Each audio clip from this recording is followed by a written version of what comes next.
For today's vlog, so dito nga ngayon tayo dito sa isang po namin sa sasakyan. Yun. Puti na nga ako eh. Ang puti ko na nga, tapos nakababad pa ako sa initan.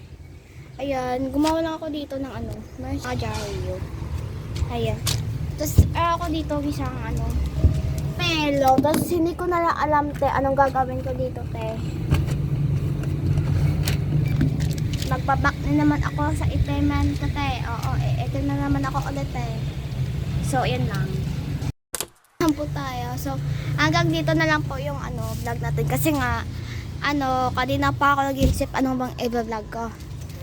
So, ayun. Kwento muna tayo. Kilala niyo ba si Homa sa TikTok? Story time ko lang po to. Kilala niyo po ba si Homa sa TikTok? Sumayaw siya kasi ng Philippine dance, titigan ko, ganun. Well, pwede naman yan, di ba? So, hanggang dito lang na po tayo. Bye-bye, subscribe. Don't forget to subscribe. Thumbs up the like. And yun lang. Bye-bye,